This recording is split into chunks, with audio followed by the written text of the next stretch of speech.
Mubashar Ali may sinabi kay Justin Brownlee. Barangay Ginebra kontra Terra Firma Jeep game prediction. Hindi pwedeng magkampante ang Ginebra. Ngayong araw nga mga chong ay makakaharap ng Barangay Ginebra itong Terra Firma Jeep. At hindi nga pwedeng magkampante dyan ang Barangay Ginebra dahil kung matatandaan nyo, napakainit ng naging simula ng Terra Firma ngayong conference. Bagamat bumulusok sila pababa nitong mga nakalipas nilang laro, pero anytime pwedeng maibalik ng Terra Firma yung kanilang pagiging aggressive. At yun nga yung dapat bantayan ng Barangay Ginebra sa magiging laban na yan. Kaya naman, ano nga ba yung mga kailangang gawin ng Barangay Ginebra para makuha ang panalo?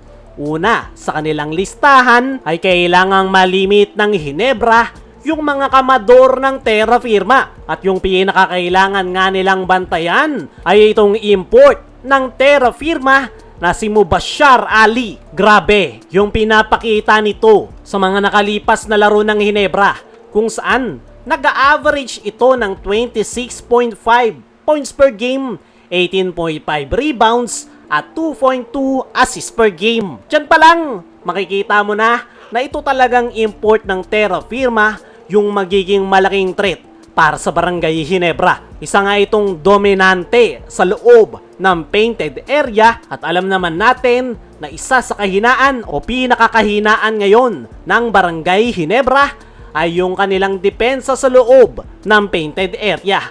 Nandyan nga si Japet Aguilar pero hindi ganun kaganda yung depensa ng Ginebra. Sana ay makapaglaro na ang panibagong player ni Coach Tim Cone na si Kenmark Carino. Malaki ang may tutulong nito sa magiging laban ng Barangay Ginebra versus Terra Firma Jeep dahil dagdag reinforcement ito ng Barangay Ginebra sa loob ng painted area.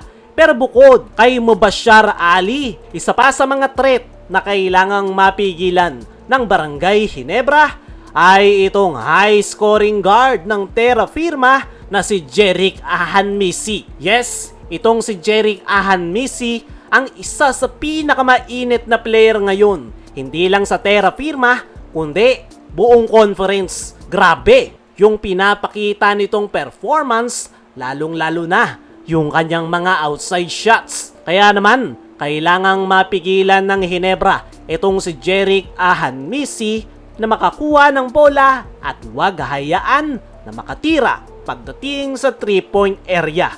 Sunod sa kailangang gawin ng Barangay Ginebra ay kontrolin ang tempo ng laro. Napaka-importante nga yan dahil once na makontrol mo ang tempo ng laro ay mas madali mong may execute ang iyong sistema at the same time kabaliktaran yung mangyayari sa kalaban na kupunan. Kaya naman, once na makontrol ng Barangay Ginebra ang tempo ng laro ay mas malaki yung chance nila na makuha ang panalo. Isa pa sa kailangang gawin ng Ginebra ay solid bench contribution. Isa sa mga naging problema ng Ginebra nitong mga nakaraan ay palagi silang kinakapos sa dulo nang dahil yan sa short rotation ni Coach Tim Cone. Ang maganda sa Ginebra, unti-unting nag-a-adjust si Coach Tim kung saan pinapalawak niya ngayon ang player rotation at yan yung kailangan niyang gawin kontra Terra Firma. Puro mga bata nga yung players ng nasabing kupunan kaya kakailanganin talaga ni Coach Tim na palawakin ang kanyang player rotation